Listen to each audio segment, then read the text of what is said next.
Welcome to the Amagi and to a new video series where we'll bring you the latest news on Avatar. Today we'll talk about the upcoming live-action series, the Kyoshi novels, and more. This is all such big news! Where do we even start? Before we begin, we publish new content every week, so be sure to subscribe to our channel and ring the bell to get notified about our latest videos. It is the 15-year anniversary of Avatar: The Last Airbender, so it shouldn't be a surprise that there has been a lot of news coming out about the show lately. Let's start with possibly the biggest of all. News about a new live-action remake of Avatar: The Last Airbender first got out on September 18, 2018, in an official tweet including beautiful concept art showing Aang and his friend Appa in the middle of an icy tundra, likely set in the South Pole where the series begins. Needless to say, the response to this was huge, with the fandom being split in two. While some showed enthusiasm, people are also wary about a live-action adaptation, still remembering the live-action movie directed by M. Night Shyamalan, which had left a sour taste in everybody's mouth, in no small part because of the inaccurate representation of the characters who are mostly portrayed by white actors. In a press release, the creators of the show, Bryan Konietzko and Michael Dante DiMartino, said that they were thrilled for the opportunity to helm a live-action adaptation of Avatar: The Last Airbender, and that they can't wait to realize Aang's world as cinematically as they always imagined it to be, which also includes a culturally appropriate cast and a deeper dive into the show's beloved characters and story. Production was initially set for fall 2019 and was later pushed back to early 2020, but things took a different turn. In an Instagram post from earlier this year, co-creator Bryan Konietzko let the fans know about the show's current production state, saying that it's still in pre-production and that progress on it has been slower than expected. So far, there have been no announcements regarding the casting. However, in January, Daniel Richtman stated in a post on his Patreon page that they're looking for a mostly Asian cast and a 12 to 14-year-old Asian kid to play Aang. Additionally, Dante Basco, the voice actor of Zuko, will likely have an appearance in the series. In order to avoid speculations, Bryan Konietzko clarified in his Instagram post that Basco will not take on the role of Zuko, as he is much older than the character, but that they are looking for multiple ways to involve the actor in their project. On Twitter, Aaron Ehasz, who is the head writer of Avatar: The Last Airbender, stated that he had reached out to Netflix and offered his help, but was never given a reply. Jeremy Zuckerman, who composed the music for both Avatar series, will also return. He's been working on an official release of the soundtracks for years, but with no luck so far. Yet him and the fans are still holding out for hope. With the resurgence of the fans' excitement and the present popularity of the series, an official soundtrack release might be likelier than before. Even though the live-action series is not going to be released anytime soon, in the meantime, fans have eagerly been rewatching or discovering the original show for the first time since it returned to Netflix USA on May 15th after a decade of absence. For weeks, the show has been holding its ground in the top 10 of Netflix, ranking number 1 for a long time. Both shows are also currently available to watch on CBS Access. In honor of the 15-year anniversary, Paramount released a limited edition steelbook collection of Avatar: The Last Airbender in Blu-ray format, which includes new artwork. This announcement was later followed by another limited edition Avatar: The Last Airbender box set, exclusive for Germany by Universal Pictures, which is set to be released later this year. Nickelodeon has launched new YouTube and Instagram channels solely dedicated to the series and features characters like Korra and Aang in their upcoming Kart Racers video game, which comes with Avatar-themed tracks such as Air Temple Island and the Spirit World. Going further, the network has teamed up with Smite, a free-to-play action multiplayer online battle arena, which will also feature characters from both series in their upcoming Battle Pass. Almost 2 years ago, it was announced the Avatar franchise would be expanded further in the form of novels. In an exclusive interview by Entertainment Weekly, it was revealed that Nickelodeon entered a partnership with book publisher Abrams Children's Books for a new young adult novel series set in the Avatar universe.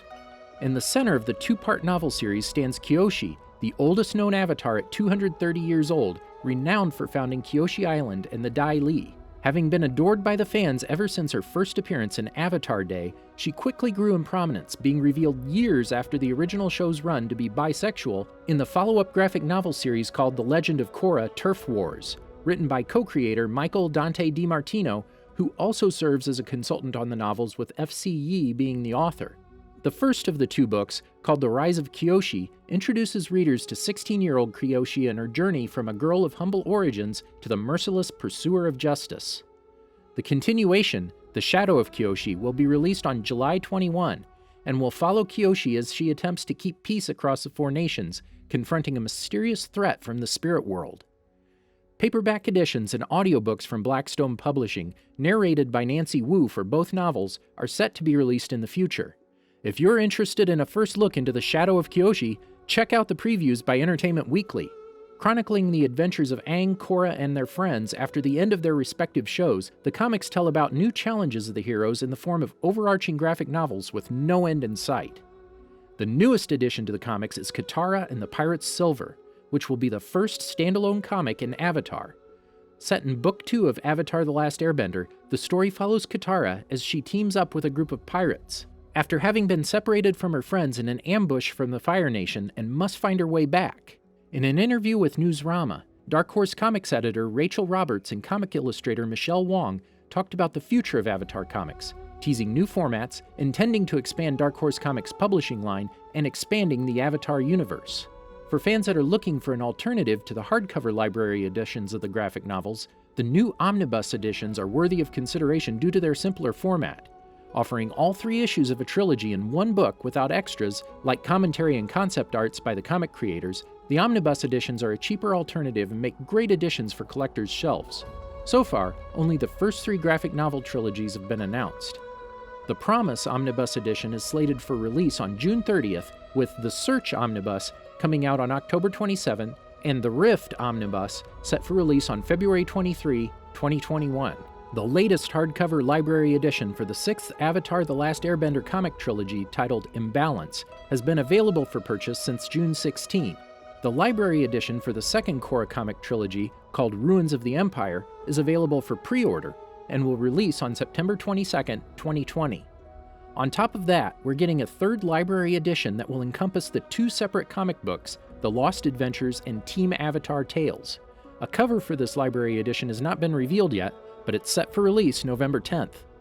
In the meantime, Dark Horse Comics has started a series of streamed live reading events with the cast of The Legend of Korra on their Twitch channel. Initiated by Janet Varney, the voice actress of Avatar Korra, the Twitch streams have garnered a big audience, and it has been said that there are going to be more. You can watch the first 2 streams on Dark Horse Comics' YouTube channel for free. Aside from graphic novel trilogies, Avatar fans are able to enjoy the official art books for Avatar: The Last Airbender and The Legend of Korra, showcasing the work behind the scenes and offering insight into the creators' minds with a wide array of original artwork. Still in high demand, the art books are going into a reprint. The 2nd edition of Avatar: The Last Airbender, The Art of the Animated Series, will come out on November 24th and will include a new foreword from longtime Avatar: The Last Airbender comic writer Jean Lin Yang. The 2nd edition of its successor, The Legend of Korra, The Art of the Animated Series Book 1, Air, will follow on February 16, 2021.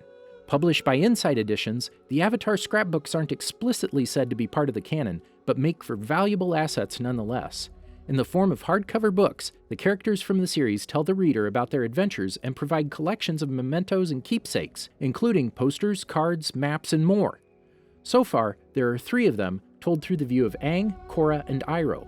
The newest book, titled Avatar: The Last Airbender, Legacy of the Fire Nation, came out on February 4. It's currently unknown if more will follow, but make sure to subscribe to our channel to stay informed.